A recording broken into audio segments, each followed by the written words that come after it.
are your response to that? Send me the offer. If it's what I want, I'm gonna take it. You know? This response from Canelo sets the stage for a potential blockbuster fight between the two champions. Everybody wants to face me. Everybody is talking about me. That's good. Canelo, you always say when you're fighting someone, it's different when they're inside the ring. Yeah. How is it different, if you could elaborate? Because they not used to be with a fighter like me. So. Canelo Alvarez has just reacted brutally to Terence Crawford's fight call-out. Meanwhile, Alexander Usyk believes that Crawford will emerge victorious over Canelo if their highly anticipated bout occurs in the early months of next year. The WBA, WBC, and WBO heavyweight champion Usyk thinks Crawford's technical prowess will be essential to defeating Canelo's bulk and strength. Alexander Usyk said in an interview, "I say Terence wins. Terence is a different man. Terence works in two sides, on the right and the left. If that fight plays out," Usyk predicts a victory for Terence Crawford over Canelo Alvarez at 168 next year. Usyk also added he feels the distance Terence can box like a big guy. Turki Al-Shuk is backing a potential Canelo versus Crawford fight. He's reportedly offering Canelo a lucrative deal, though the amount hasn't been disclosed. Would it take a significant sum for Canelo to risk his reputation against the welterweight former world champion? And boxing analyst Tim Bradley recently weighed in on the motivations behind Terence Crawford's pursuit of a fight with Canelo Alvarez. But I believe Crawford. I don't think it's just about the money. I think it's more so about the legacy that he would uphold if he was to beat Canelo. You know how big that'd be, bro? That'd be huge. I remember He highlighted that Crawford's goal is not merely to secure a lucrative payday, but more importantly to cement his legacy in the sport. By defeating a legendary figure like Canelo, Crawford would elevate his standing and solidify his place in boxing history. The money is right. I mean, $100 million. I heard Turkey offered you a big money already. 150. 150? Turkey is unlikely to approve such a high payout, as the Canelo-Crawford match isn't expected to match the blockbuster pay-per-view numbers of Mayweather-Pacquiao 2015. In a recent interview, Canelo Alvarez addressed the possibility of fighting Terence Crawford. Responding to speculation about a potential matchup, Canelo acknowledged Crawford's skills, calling him a great fighter, but expressed confidence in his ability to handle the challenge. He emphasized that if the financial terms are favorable, he would be open to the fight. He's willing to pay whatever I want. Hands down. That'll work. Yeah, so if yeah, you're in. So if the numbers were right with Crawford, you'll do it. Why not? Why not? I think Crawford, don't get me wrong, he's a great fighter. But for me, in my weight class, it's an easy fight. For me, easy money. So if the money is right, I'm in. Because, you know, I don't like to fight guys like Crawford because he move a lot and the fight is not that great. I saw Crawford the last fight and he don't move that much now. So Given Floyd Mayweather Jr.'s earnings of over $200 million for fighting Manny Pacquiao, Canelo Alvarez might aim for similar compensation against a top opponent like Crawford. Both fighters were major PV draws. In contrast, Crawford had just one successful PPD in his 16-year career against Errol Spence in 2023. However, it was Spence who drove that success. Against Canelo, Crawford is expected to adopt a Mayweather-like strategy, focusing on constant movement and elusive footwork to avoid danger and secure a decision victory. While the fight might lack excitement, Crawford's methodical plan will likely help him outmaneuver Canelo and stay out of the knockout zone. Crawford's chances in a brawl are slim, so willing to box through all 12 rounds like Mayweather. Enthusiasts of technical boxing will relish the Canelo-Crawford bout, while those who crave non-stop action might be disappointed. Canelo also added in response to Crawford's call-out, like he say, if he beats Jarrett, then no, everybody's going to say, yeah, he's this small right and this and that. So it's the same thing. I respect Crawford. He's a good fighter, but we're different. It's absurd for a reigning champion to face an opponent who has jumped 3 weight classes for a world title shot. For example, if Crawford were to challenge Canelo for his WBA, WBC, and WBO super middleweight belts, Canelo would gain nothing and likely face public scorn. Even though Crawford fought Israil Madrimov on Saturday, fans would still see him as a welterweight challenging Canelo. One fight doesn't make Crawford a junior middleweight in the public's eyes. However, Crawford's ultimate goal is to challenge Canelo at super middleweight. Canelo has dismissed this challenge, saying beating a smaller opponent wouldn't earn him much respect. Yet Crawford remains determined with a drive for victory, rivaled only by David Benavidez, who has fought top contenders at 168 to earn a shot at Canelo. Neither fighter has found success this year. Canelo will face Edgar Berlanga on September 14th, defending 3 major titles after losing the IF belt. Floyd Mayweather suggested that Crawford and Benavidez should face off. He said, "I think he's a super skillful fighter, a very talented fighter.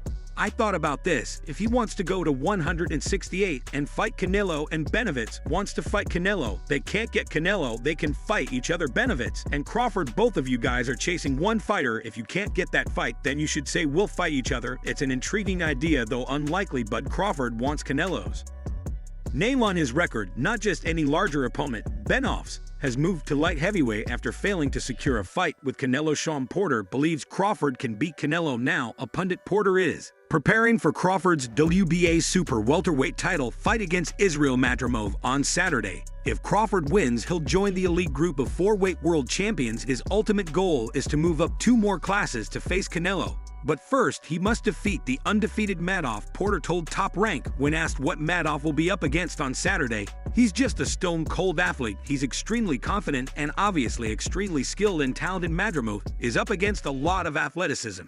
He's up against a lot of speed, a lot of power. And he's up against an intellect that can't be duplicated, Porter also added. So if I was in Madoff's corner, I'd say what you do, don't divert from what you do, you have to keep pushing. And maybe you'll push a button at the right time. Speaking of Crawford versus Canelo, Porter said that his former rival can win. He even went so far as to suggest that depending on Crawford's performance against Madoff, it might not strike him as an upset if Canelo fell to the naturally smaller fighter. Porter insisted it's a realistic fight in some way. It would be an upset if Terence won, but I don't think so, especially if he does something amazing on Fight Mag here against Madoff. I think it's not an upset, that's a 50-50 to me. And I do think Crawford could beat Canelo. Boxing analyst Teddy Atlas recently discussed the potential matchup between Terence Crawford and Canelo Alvarez, highlighting the unique challenges and dynamics of the fight. He emphasized Canelo's formidable nature as a fighter, acknowledging his power, timing, and overall skill set. Teddy said it's a tremendous challenge because Canelo is a tremendous fighter, bigger and stronger. And he can obviously punch in time. He can do all the things that have made him so special. There's no doubt about it. Atlas then shifted focus to Crawford's often overlooked strengths, drawing a comparison to a past legendary fight. He added, "But we're forgetting about those things I just talked about with Crawford. Just because he's smaller, we're forgetting that he'll come up with a game plan where he won't let the other guy use his signs." Do you remember somebody named Manny Pacquiao when he was making his bones? The first time he hit the big stage, he got all these great fighters here. It was with a guy named Oscar De La Hoya, a hell of a fighter. And everyone said, oh, it'd be too small for him. And then I said, I gotta say, I got one right. I said, how about Manny's gonna be too fast for him? Oh, Teddy, guys, how about he's gonna be too quick? How about he's going to be like a couple of those mosquitoes and gnats at a bar. Atlas's point underscores that despite Crawford's smaller size, his speed, strategy, and adaptability could potentially neutralize Canelo's physical advantages.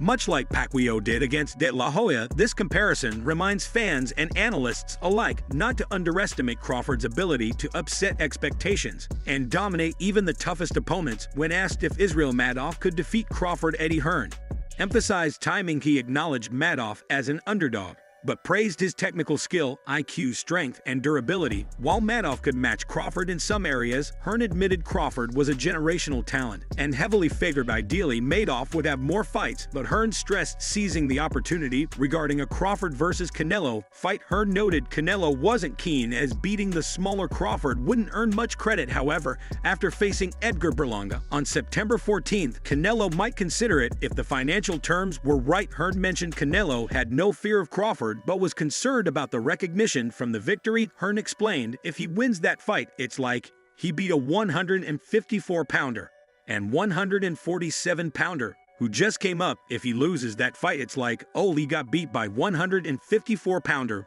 With Canelo, he selects fighters based on the styles that he likes. I genuinely think that's why he chose Edgar Berlanga and Haim Mungia. He likes guys that come forward and fight him. Hearn also mentioned that Canelo preferred opponents who come forward and engage rather than those who move and box from the back foot, as evidenced by his discomfort with jaw Charlo movement. Hearn said, I don't think he likes facing fighters who move his body is probably not quite what it was when João Charlo ran off the back foot. Canelo didn't like it or enjoy it. He wants someone that comes to fight. He'll fight anyone. He also, in his head, has a number that he thinks fights are worth. It's just whether that's realistic. Heard mentioned that when they signed Berlanga, he had promised to secure a fight with Canelo, originally expecting it to be a Matchroom promoted event. Instead, they had to negotiate a deal with PBC for the fight. Hearn said Benades is now campaigning at 175. He's a huge guy, and in the ring, without a rehydration clause, he's going to be the bigger guy. I think Canelo knows that's a tough fight, whether or not it's real that he wants $150 million. Or he put that out there to get close to 100 million.